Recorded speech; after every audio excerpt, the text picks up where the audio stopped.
Okay, so I guess we officially start now. So again, my name is Becky Gardner. I'm with the Office of Language Access, and this is a presentation I've made mostly for government agencies to help explain their obligations to provide language access. But as I said, I kind of beefed this up and made it into a CLE so some lawyers can be aware of what government agencies' language access obligations are, and when you work with clients, you can help them and educate them, LEP clients, educate them as to what their rights are as well. So without further ado, I'll get started. I want to start off with a thought experiment. I just want you to imagine that you are a celebrity. Say you are a B, C list actor in the United States, but in Japan, you're a legend, okay?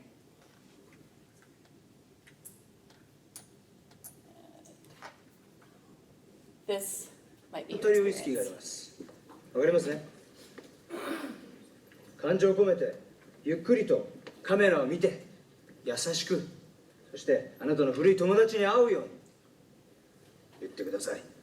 カサブランカのボギーのように、君の瞳に乾杯。サントリータイム。He wants you to turn, look in camera. Okay? That's all he said? Yes. Turn to camera. Right, does he want me to turn from the right or turn from the left? 彼の方はもう準備ができてます。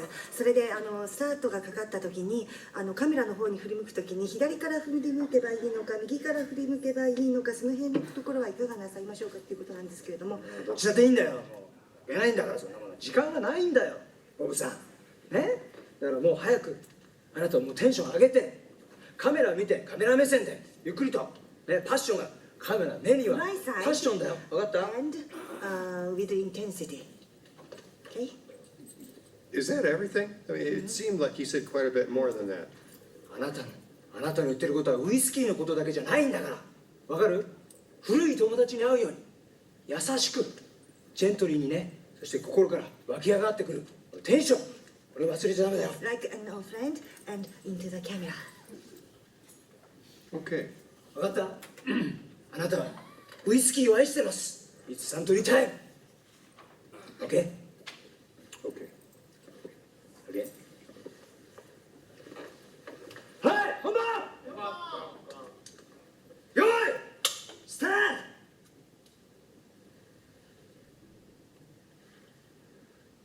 For relaxing times, make it Centauri time. カット！本当に分かってんなんだとぼけちゃって。これサントリーの響きだよ。高いんだからサントリーの中で一番。もっと高級な気持ちで、ね？日常的なお酒じゃないんだよ。Could you do it slower? 最高な気持ちで。More intensity.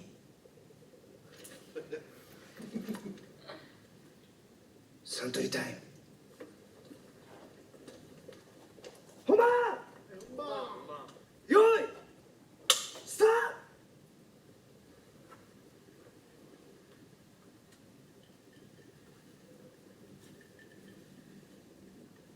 For relaxing times,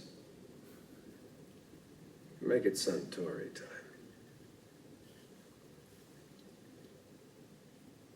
カット！ So everyone can kind of imagine how Bill Murray is feeling in this situation.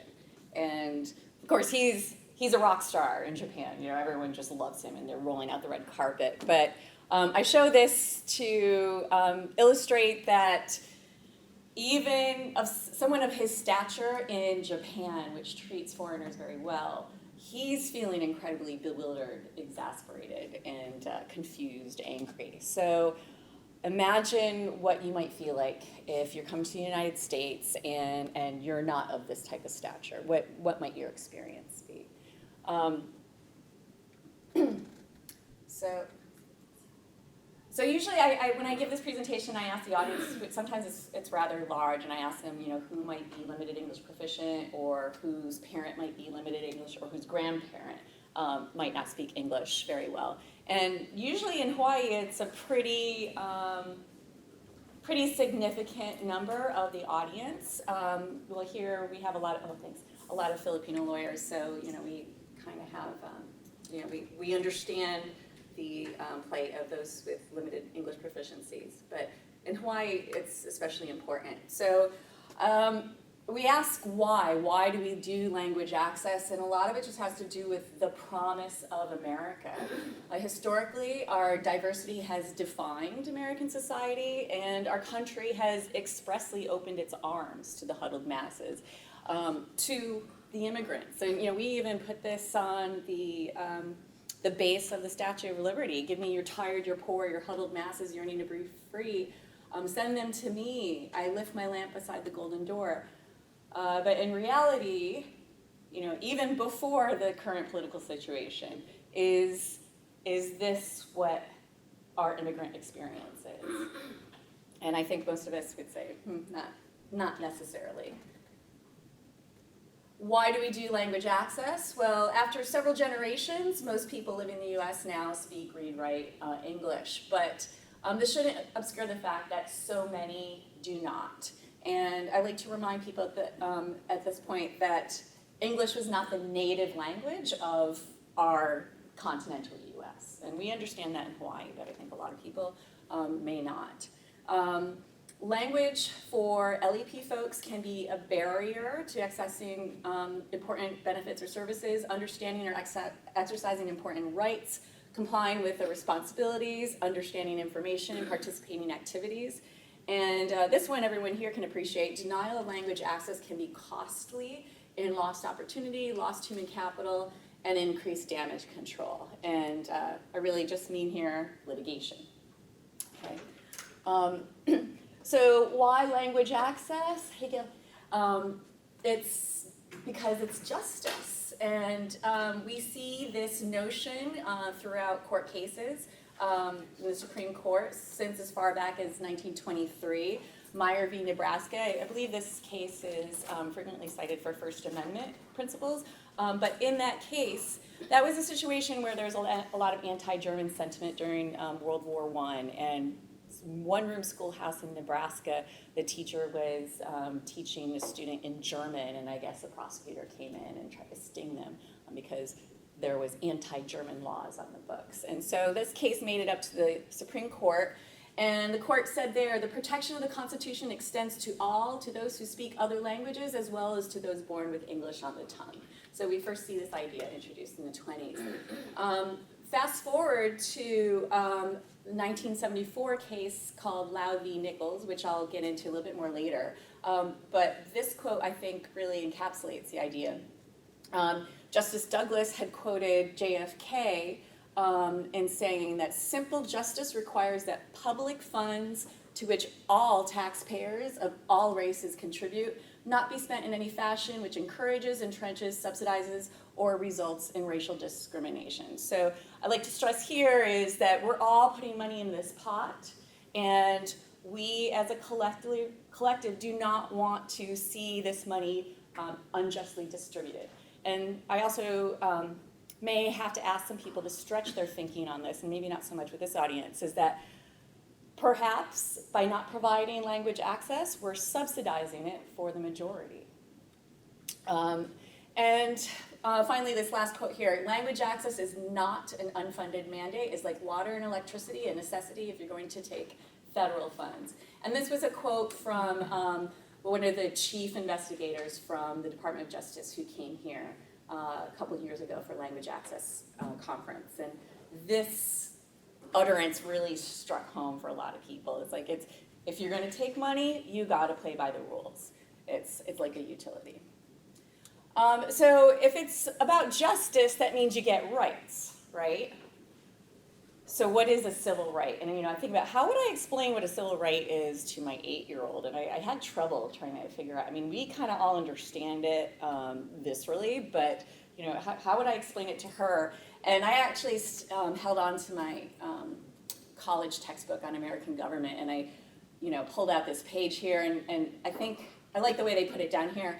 We define civil rights as obligations imposed on government to take positive or affirmative action to protect citizens from the illegal actions of other private citizens or other government agencies. And we'll extend this not beyond citizens. But it's positive or affirmative action to protect from government. It's an obligation imposed on government. And we can compare this to civil liberties, which this text explains is about substantive or procedural restraints. So rather than restraints, it's about affirmative action. So suffice it to say, language access is a civil right. And what it means is it's the provision of language services. Interpretation is generally what we refer to as oral, someone who's there speaking face to face. And translation we generally refer to as written. So that's just in language access circles. That's how we kind of parse out those two terms. Even though you look at it in Merriam-Webster's dictionary and you see the terms used interchangeably. But interpretation is oral, translation is written when you're talking about language access law. And it's to limited English proficient, LEP is the acronym we use, to ensure meaningful access to government services, programs, and activities. So how did we get here? These are the most relevant areas of law to keep in mind. The first one is I don't have a pointer.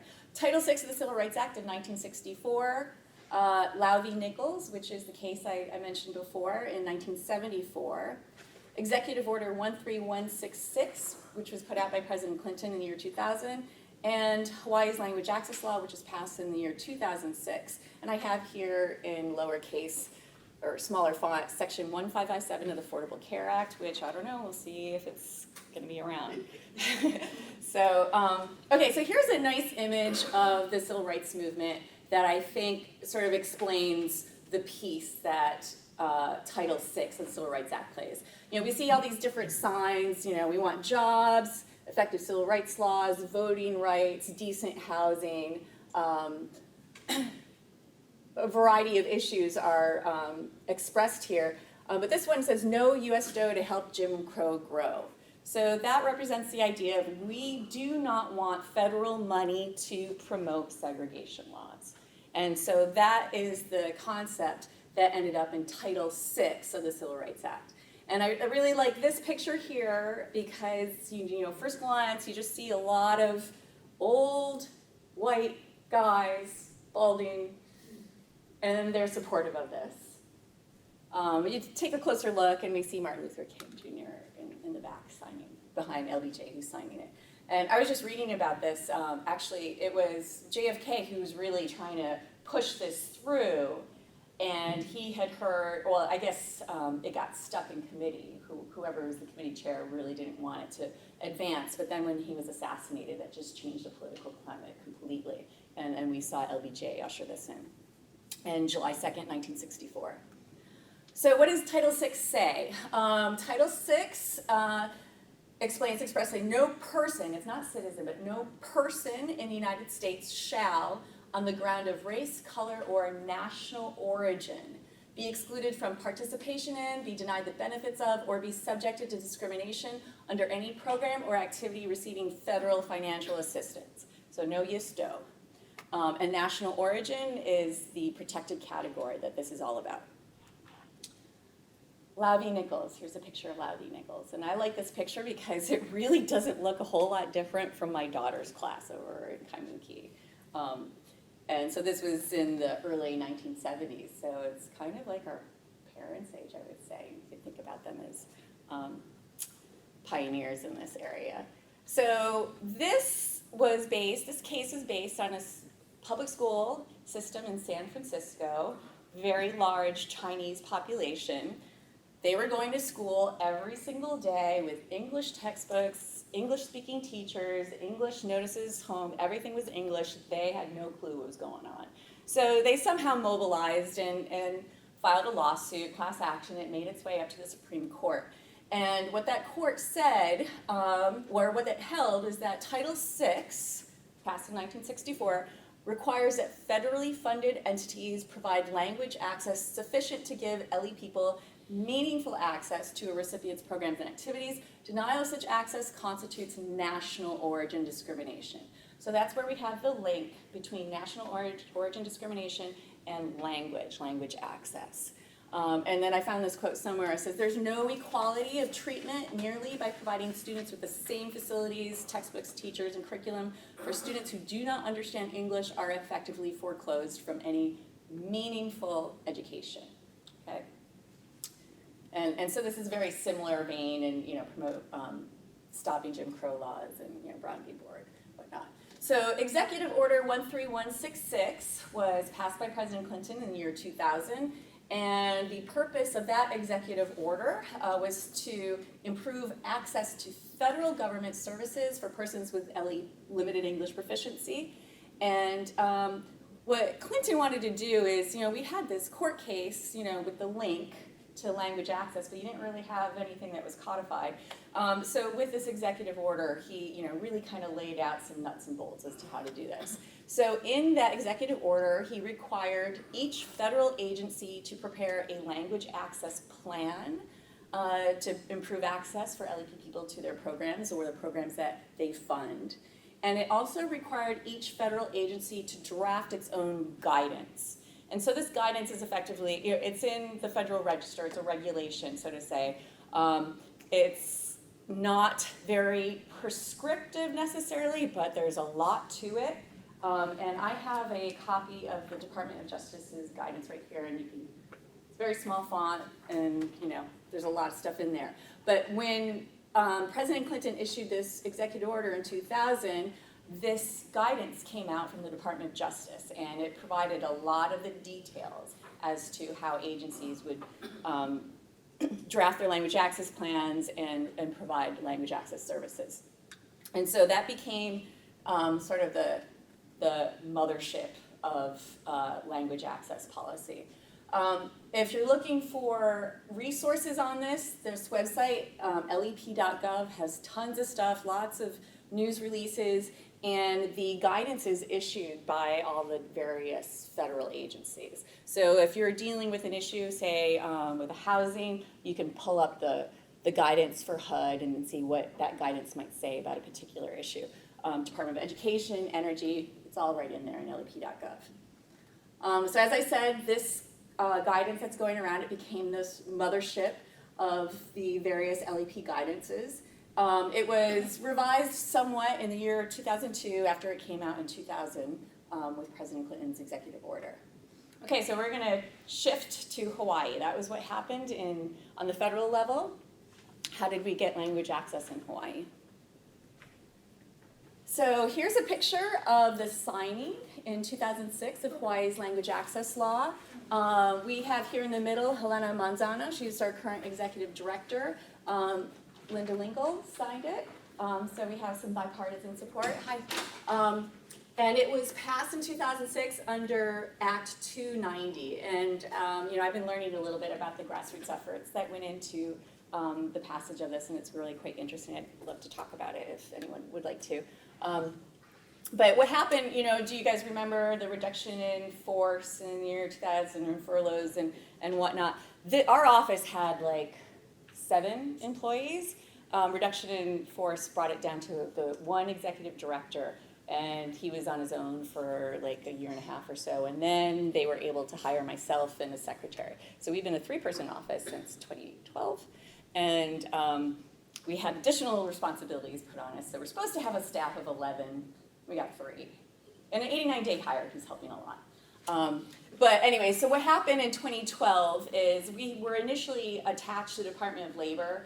Reduction in force threatened that, and Labor wasn't quite as supportive as we needed to stay afloat. But the Department of Health kind of swooped in and said, you know what, language access is a really important social determinant of health. If you know anything about public health principles, that's something that's really important for public health matters. So they said, well, you know what, come be attached to the Department of Health, and you'll be taken care of administratively through us. So what that meant is you had to pluck it out of the labor title of HRS and put it into the title on health. So our current code is Chapter 321C, that's our current chapter. I often see references to the old statute, so just keep your eye out for that because it's dangerous because you look in HRS and it says that it's been repealed, so people would think, oh, it's no longer the law, but we're alive and well, it's 321C. So ignore any references to Chapter 371. So what is the purpose of our language access law? Well, it states explicitly it's to affirmatively address on account of national origin. So again, that's that link that came from Lowry-Nichols. The language access needs of LEP persons. And it is the intent of the legislature that these services be guided by Executive Order 13166 and succeeding provisions of federal law, regulation, or guidance. And I added these underlinings because I don't know what's going to happen. Succeeding. So I don't know. I'm happy to talk to some attorneys about this because we'll see. But our law says we need to look at the federal law as guiding law. So one important foundational concept under Hawaii's law is, we actually define what LEP is. You don't have a very clear definition in the federal law, but we endeavored to actually put it into a definition. And it says that it's an individual who, on account of national origin, again, there's that category, does not speak English as the person's primary language and self-identifies as having a limited ability to read, write, speak, or understand the English language. This is key, the self-identifies piece, because I often hear from agencies, where frontline staff, I'm like, I heard that person down the hall, their English is fine, we don't need an interpreter, or I've heard them, they maybe, they're just causing problems, or they just don't trust that they really need an interpreter, it's humbug. It's not up to that frontline government worker or anyone in the government to decide. It's really up to that individual to identify as such. And so you have to take them at their word for it. And this is at the state level, there may be some argumentation if there's a federal matter that's being questioned. But self-identifies is something that Hawaii has done that's a little different. Just a little bit, I have a lot of figures in here, so you can kind of look through it in your handout, or I can email the handout to you later if you want to get some figures. But essentially, in Hawaii, it adjusts a little bit, but essentially in Hawaii, 1 in 4 people speak a language other than English at home. 1 in 4 people. Now that doesn't mean that each of those people is limited English proficient, but half of those people actually are. So, in my very rough math, it's like 1 in 8 people, 1 in 8 chance you pull someone off the street, they don't speak English very well. They're going to need language access services. And that's pretty significant in Hawaii. And to the extent that we can get more people to understand that, and to the extent that we can get LEP people to understand it so they can assert that rights, I think that'd be a good thing. So DBED in April of this year had done some comprehensive social research and culled information from census reports and whatnot and put together a nice report if you ever wanted to dive a little deeper about statistics. I'm not a big statistics person, but these are some of the findings from that report issued in April 2016. And I have some links here too, so you can get to it easily if I can give you the handout later. Here's a graph that can help you get a sense of where Hawaii stands relative to the United States. As you can see, Spanish is a huge piece of the LEP population in the United States as a conglomerate, but Hawaii is very mixed. So we have, it's a good thing, but it also presents lots of challenges here. We have a lot of different languages, and also we have a lot of different languages have different dialects too. So it is a challenge, but I think in Hawaii we appreciate that, and we're working on it. And I didn't mention before, there's really no other state law quite like our language language access law, which is more or less just mirrored what the feds have done. I mean, there's municipal laws here and there, and there's some language access provisions in various state laws, but nothing quite as comprehensive as what we've done here in Hawaii. And as you can see here, Ilocano, Tagalog, Japanese, those are, and then others, those are the predominant languages here in Hawaii. Here's a map of Oahu, and you can kind of see where the LEP people live, and it's mostly in Honolulu proper, right here around the city. Here's another chart just showing the various languages that we see, most predominantly Tagalog, Ilocano, Japanese, Spanish, Hawaiian, and another list. So you can kind of use that as a gauge to determine, you know, what types of services might be needed. So the main provisions of Hawaii's language access law are these. One is to assess the need for providing language services and to take reasonable steps to ensure meaningful access to state services, programs, and activities. So again, what we did on the federal level, we're just replicating on the state. Reasonable steps, meaningful. You know, so all you guys know, this is not bright line stuff. And this is incredibly frustrating to a lot of people who are charged with execution because they love, like, if I do X, am I okay? If I do Y, am I okay? And there's just so much it depends, right? But that's the law, and you'll see a little bit more about that. Agencies are to provide, agencies and state-funded agencies, nonprofit organizations, whatnot, are to provide oral language services in a timely and competent manner. Timely and competent, what does that mean? What does that mean in the unemployment context? What does that mean in the healthcare context? What does that mean at the library? It's a sliding scale. And again, not a bright line. It really just depends on the circumstances, but that's the text of our law. Agencies are to provide written translations of vital documents, and I have a definition of vital documents. It's, you know, pretty obvious, I think, to us what a vital document might be. And agencies are to establish a language access plan. So you guys remember that from the federal guidance. Okay, so I put in here a cartoon because I give this presentation to, you know, a lot of people who are mandated to take a training and they get really tired, and so I put some cartoons in it to make it sort of fun. You guys, you know who this is? Where's Waldo? And he's got some friends. I don't know if you realize, but if you look at those scenes, does everyone know Where Was Waldo? Does anyone not know Waldo? Okay, so these are books of very intricate illustrations, and this is the very first illustration from the very first book, and I really kind of like this as a teaching medium because this kind of represents government in a sense. Like, you have the police station, the post office, you have the firemen, you have streets that need upkeep, you have traffic, you need like electricity to have the lights. So this is society, and government reaches pretty much everywhere, right? And where government dollars go, we need to make sure that language access is provided. And so what you do in these scenes is you look for Waldo, and it was great on a really long flight with my daughter. So these are just for parents out there. So this is like a town square scene. This is a train rail. I have to say, the rail people were really, hot to trot on language access recently. So, we were helping them with, understanding what to do with their efforts. Because, and I didn't put this in the slide, but if you don't provide language access and a complaint is filed, there's an investigation on the federal level, the feds can take your money away.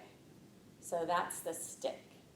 So we don't really have that situation on the state level. And I've seen situations where hospitals would be taking money. Money would be taken away from hospitals. Beach, Hawaii, that makes sense for Hawaii, right? Especially we have so many visitors here. And mind you, it's not citizen, it's any person. And then this is just a crazy scene. I'm not even sure what it is exactly, other than maybe Punahou Carnival. Just crazy.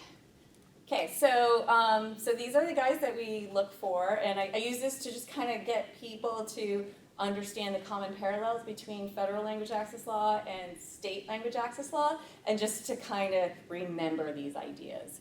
So bear with me, it's a little silly, but I don't care. So, okay, Waldo, I have assigned the idea of meaningful language access. And if you look at our state code, I think I had this in an earlier slide, each state agency and all covered entities meaning you get state money through grants or whatever it might be, shall take reasonable steps to ensure meaningful access to those services in the form of oral interpretation or written translations. If you look at that guidance from the Department of Justice, it goes into this as well. And it says that recipients of federal financial assistance have a responsibility to ensure meaningful access to their programs and activities. And I'd like to stress that meaningful is key because several agencies seem to want to say equal, or a lot of advocates want to say equal access. But that's a really high bar.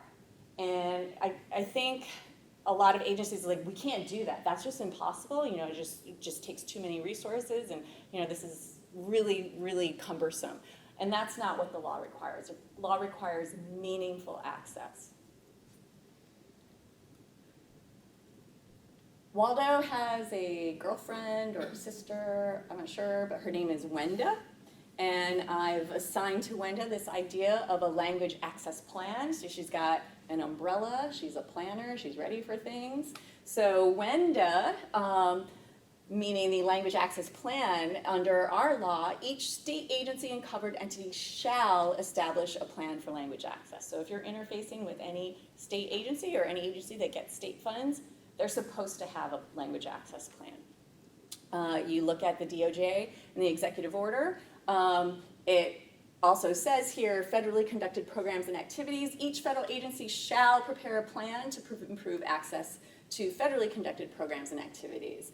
And each plan shall be consistent with the standards set forth in the LEP guidance put in by the DOJ. So that's where you have these ideas of the language access plan. That's where it came from. Next, I don't know if you've seen in these images, but there's a Wizard Whitebeard. I've ascribed to him the notion of a four-factor analysis. What is the four-factor analysis? That is something that is outlined in that DOJ guidance, and we've codified it into our law. So if you look at 321C-3A, meaningful language access is determined by a totality of circumstances. So I know you guys all understand how that works. Lay folks might not quite grasp that. Like I said, people like their bright lines. But DOJ, they put out these four factors as to help guide you in determining how you're going to provide language access so it's meaningful. And you do it in a reasonable way. And so those four factors are, the first, the number or proportion of LEP people that are served or encountered in the eligible service population. So that's key. It's not necessarily who you see per se, but if they're eligible for your services, you need to keep that in mind when you're determining how to provide language access. You being dear state agency, not necessarily you. Number two, the frequency with which those LEP folks come into contact with the services, programs, or activities. Okay, so if it's just a one-off, maybe your obligations aren't as high. But if you are consistently seeing people from this country, every, quarter or whatever it might be, then you should be looking at your language access efforts. Maybe you need to hire an on-staff interpreter, or you need to get certain vital documents translated. The third is the nature and importance of the services, programs, or activities. I always stress this third factor as the most determinative, and I used the example before, and I'll do it again, is the library, not necessarily an important service. So they may not need to provide translations. Their documents might not be vital, as opposed to unemployment benefits, where you have people who really need some of this assistance. And then the final factor is resources available to the state or covered entity and the costs. And this one is a little bit, it's like the escape hatch. You have agencies like, we don't have the money. We just, we didn't get appropriated enough. Like, we really can't do this. But I will say that I've learned when the feds investigate complaints, they will look at the money you got from federal agencies. They have a way of just adding all that money up, and they'll compare and they say, well, you got $7 million, from HUD to do this program. You couldn't afford a $2,000 translation of these vital documents. They'll go through those efforts, and they may decide to pull that funding or engage in some sort of compliance resolution agreement. So voluntary compliance is really what they want to see, but they always have that ability to pull your money. So those are the 4 factors. Not one is fully determinative, but they should all be taken into account. And I also tell agencies that when you draft your plans, you should somehow grapple with these 4 factors. It will look good in the event of an investigation by the feds as well. Under the 2002 DOJ guidance, we see these 4 factors laid out, but they're not necessarily codified like it is in Hawaii. So Hawaii has gone a little bit further in solidifying these ideas. But these came from the DOJ guidance. Okay, there's a little dog in these images, in the Waldo images. Really, really hard to see because they don't even show his body, they just show his tail. That's why this is great for a long flight with kids. So you can find this dog, his name is Woof, and what I've assigned to Woof is Executive Order 13166. Okay, so our law says language access services are to be guided by the federal Executive Order 13166 and succeeding provisions of federal law, regulation, or guidance. And as I said before, time will tell to see what succeeding will be, but that's what our law says. And then I don't know if you've seen Odd Law. He's kind of like the Bizarro to Waldo, and he's in each of these scenes.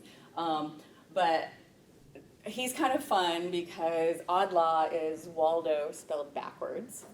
And Odd Law, I've ascribed this notion of similar access requirements in law and policy, but not stemming from national origin. So, if you look at disability law, American with Disabilities Act, they have a lot of these same sort of access principles in that law. So sometimes you can draw parallels in reasoning with those types of access laws. Okay, so not only do you have these characters, but each of these characters has an accessory, these tiny, tiny little items in these scenes. So you can spend some time looking for them. Waldo has a key. And so the idea that I've assigned to this key is the prohibition of national origin discrimination. So we're going back to the link between Title VI, prohibition against national origin discrimination, and meaningful language access. So again, our statute says the purpose is to affirmatively address on account of national origin the language access needs of LEP folks. It is the key behind meaningful language access. WOOF has a bone. So if you guys remember, WOOF was Executive Order 13166.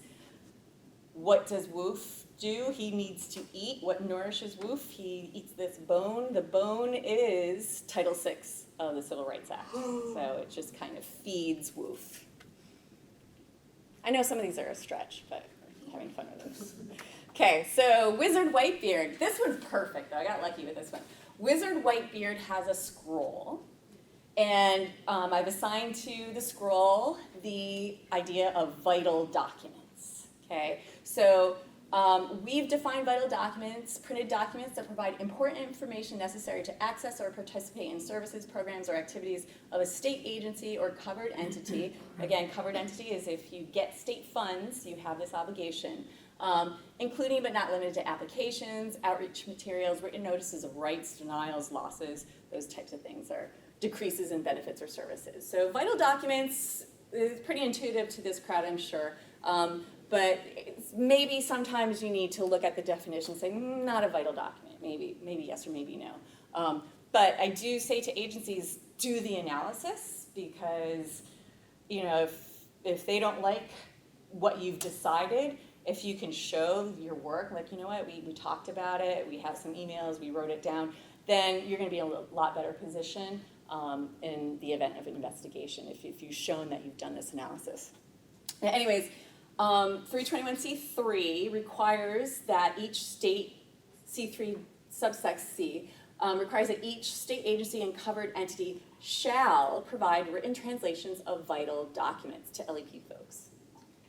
And this is in accordance with certain statutory formulas and the four-factor analysis, and I'll go into that in a second.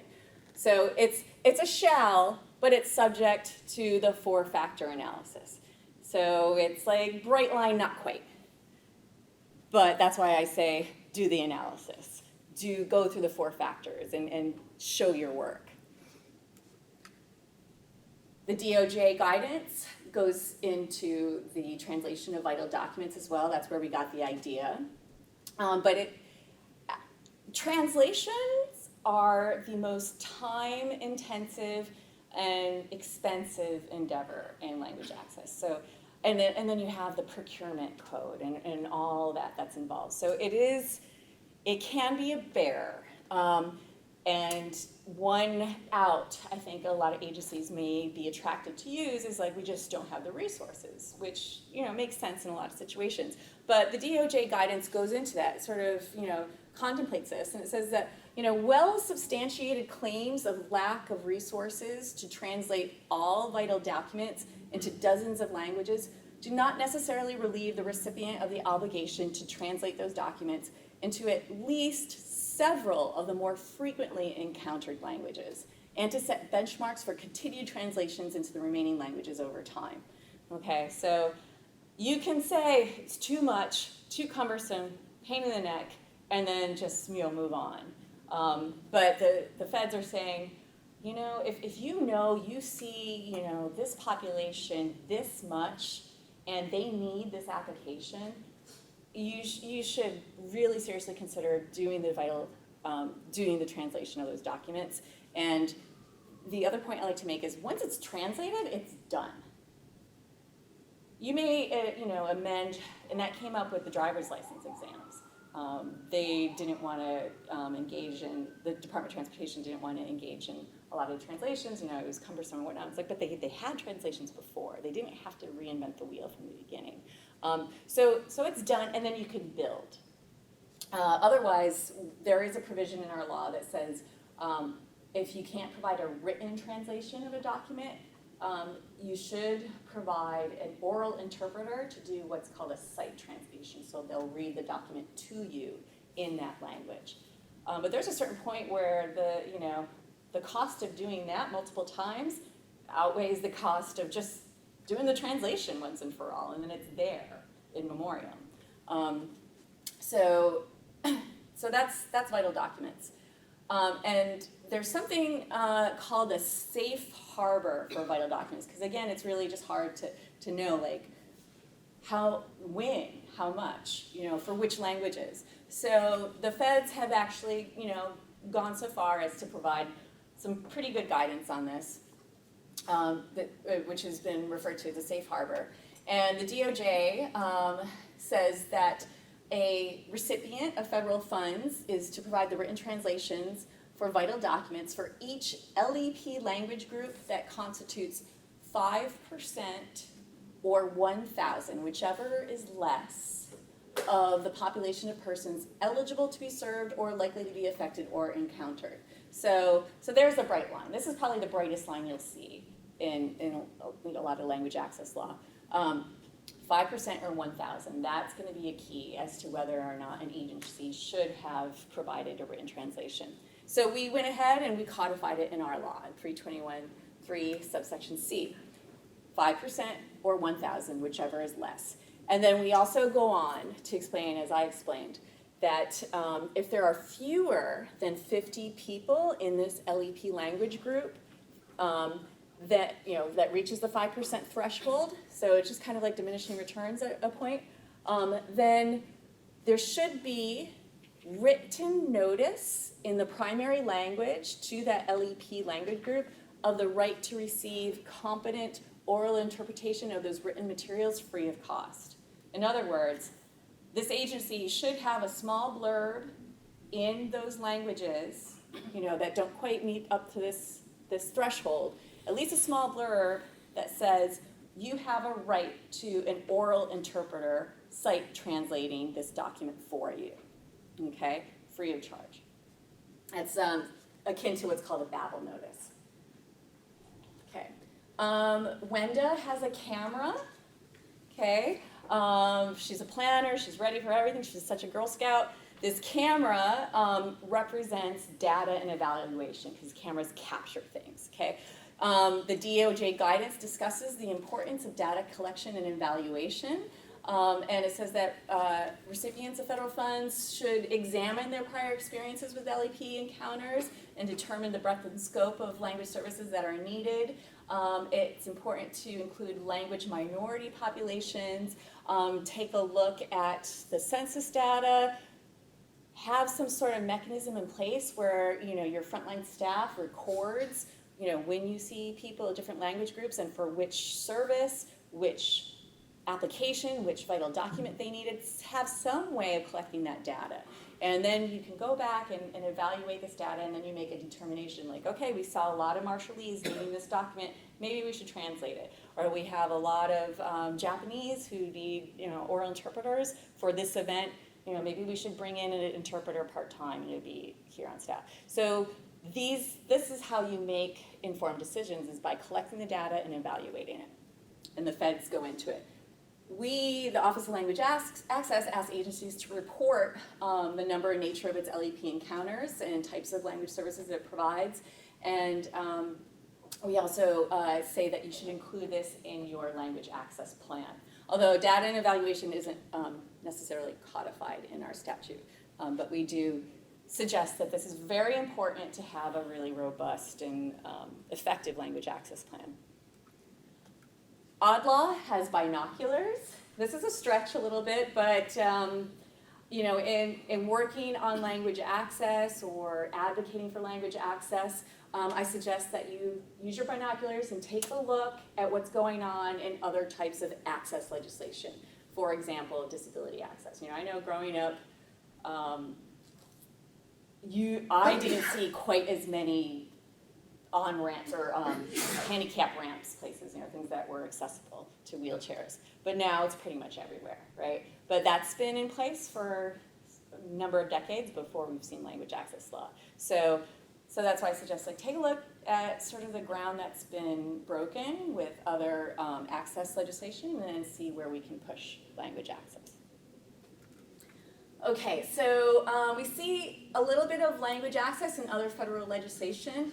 The Older Americans Act of 1965, the 2006 amendments to it state that services shall be given with particular attention to older individuals with limited English proficiency. So we see it in that act. Section 1557, which has been all the buzz recently because the regulations of Section 1557 of the Affordable Care Act had just come out in November. And I've been working with DOH and a number of the covered entities in Hawaii that are trying to get up to speed with Affordable Care Act. And Affordable Care Act prohibits discrimination based on race, color, national origin, sex, age, disability. And they have gone so far as, they're very prescriptive in Section 1557, and they're requiring that agencies have, or covered entities have have what's called a non-discrimination notice that's posted in a conspicuous place, and it needs to be in the top 15 languages. So if you don't speak English and you speak, say, Vietnamese, and you walk into the hospital, you should be able to find somewhere on the wall your notice that says that you have a right, they're not going to discriminate against you, and it's in your language. So non-discrimination notices are required, and also something called taglines, which notify various LEP groups that they have a right to receive communication assistance. So that's a requirement in the top 15 languages. So a lot of your healthcare providers, if they get federal money, or federal insurers, healthcare insurers, if you're a covered entity under the Affordable Care Act, you've got higher standards to meet in terms of language access. And this is more recently, but we'll see what happens with the Affordable Care Act. Okay, and then the Office of Minority Health from the Department of Health and Human Services, they've had something called the class standards, and that's been around for a while. And there's probably some other policies out there in various other federal contexts, but this one I just happen to be more keenly aware of. The National Culturally and Linguistically Appropriate Services Standards in Health and Healthcare speak specifically on communication and language access.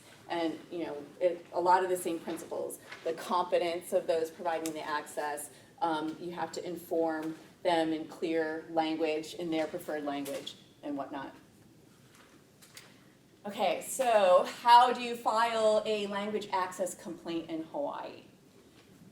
We have an informal complaint process. If you go to our website, you could click the links and you could find our form. I'll tell you, not very people file complaints.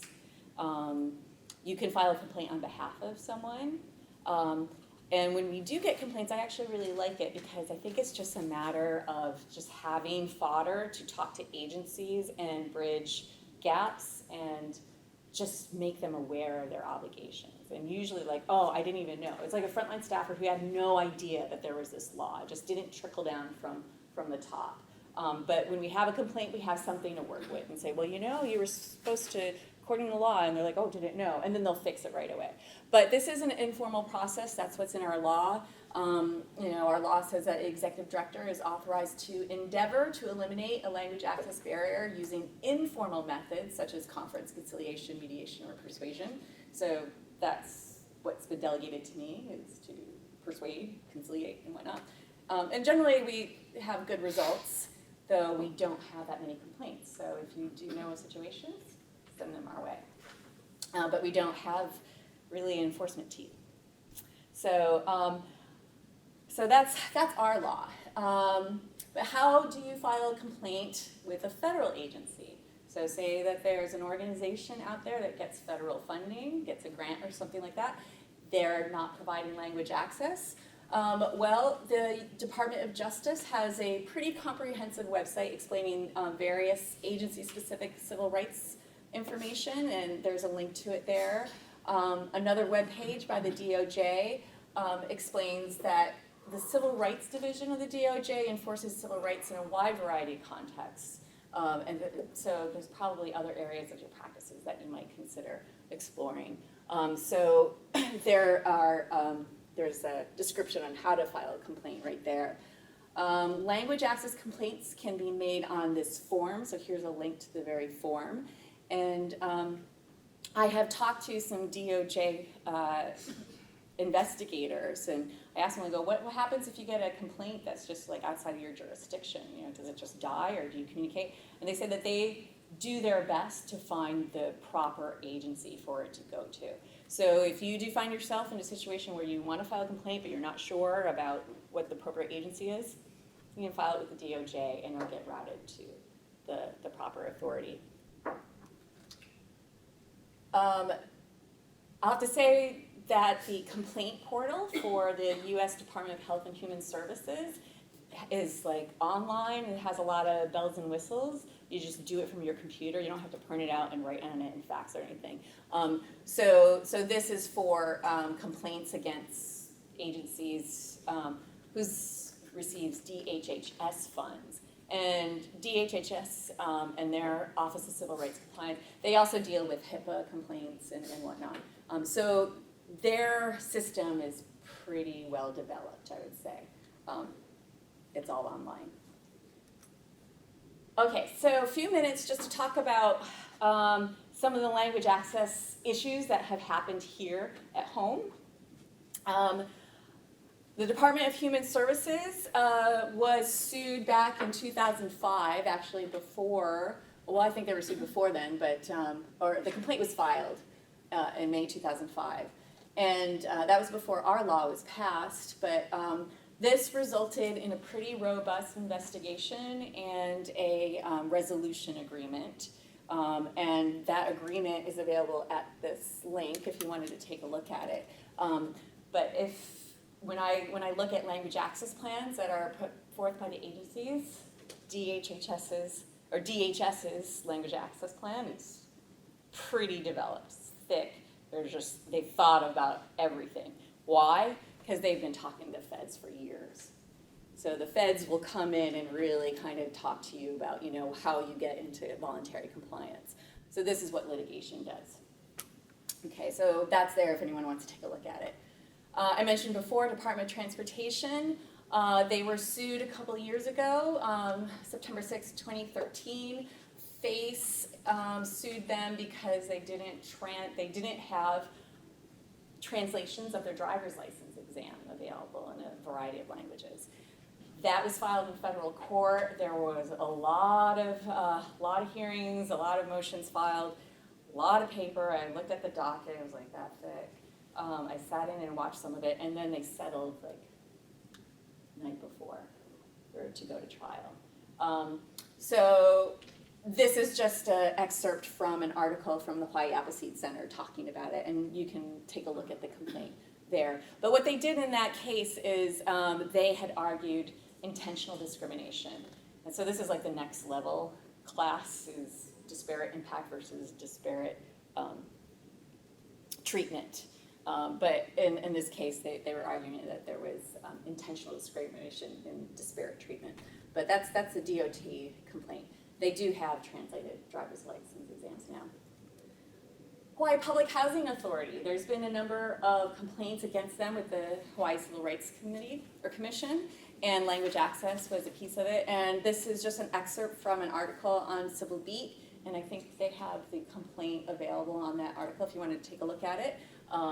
But the Legal Aid Society was involved with filing that complaint because they didn't provide a translation of the vital document in the case. And so they had settled that case, and actually they brought me in to engage in a bunch of trainings as part of their settlement agreement, which is actually really a great experience for me because I got to travel all the islands and visit a lot of the housing complexes.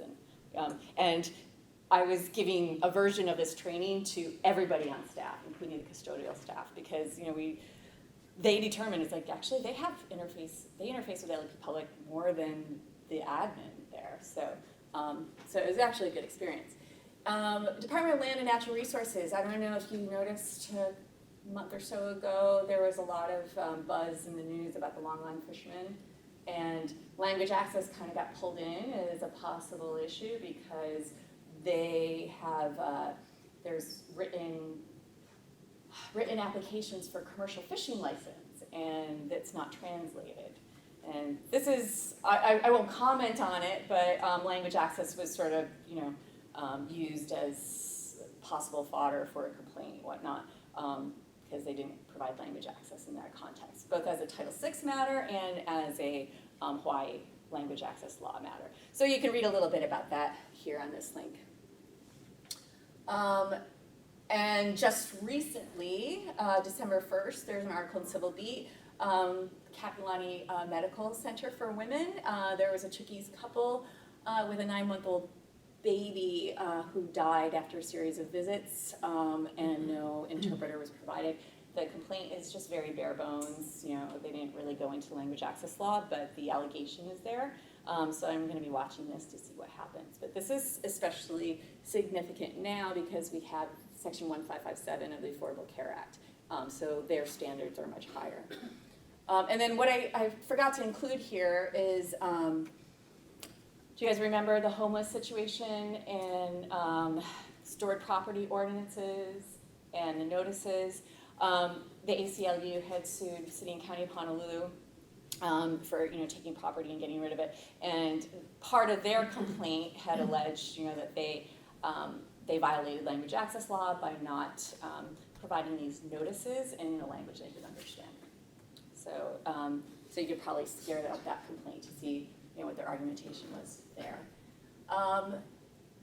Okay, so I'll just leave you with this because this is fairly complicated, but you can use this for billable hours down the road. But is there a private cause of action for language access? And a key case in this is Alexander v. Sandoval, and there's a site for it. Yeah, I'm not going to go into it because we're out of time, but this goes into whether or not private parties can sue for the enforcement of these Title VI regulations. And Sandoval didn't really enable this private cause of action, but there seems to be some differing opinions on this, so it's something that you can kind of take a look at. But I think it is an area that's ripe for creative lawyering. And then finally, as a matter of professional responsibility, I don't know if you guys have looked at the model for professional conduct recently. I haven't in years until I put these together, but well, I'm inactive, so it's not quite as relevant to me. But some of the most important rules to keep in mind, Rule 1.1 is competence. So as a language access, although it's not what's in our federal or state law, as an attorney, we have a duty to be competent in our representation, and that requires legal knowledge, skill, thoroughness in dealing with our clients. Rule 1.3 is on diligence. So a lawyer shall act with reasonable diligence and promptness in representing a client. So I think diligence relates to language access. And then the final rule on professional responsibility, of course, is communication. And so lawyers shall reasonably consult with their clients. They have to keep the client reasonably informed. The lawyer shall explain a matter to the client and to the extent reasonably necessary to permit that client to make informed decisions about the representation. So all of these rules, I think, have an important impact in language access as a professional matter. And that's it. And I think I nailed it at 1 hour. So, yeah, so if anyone has any questions, I'll hang out. There's some delicious sweets in the back.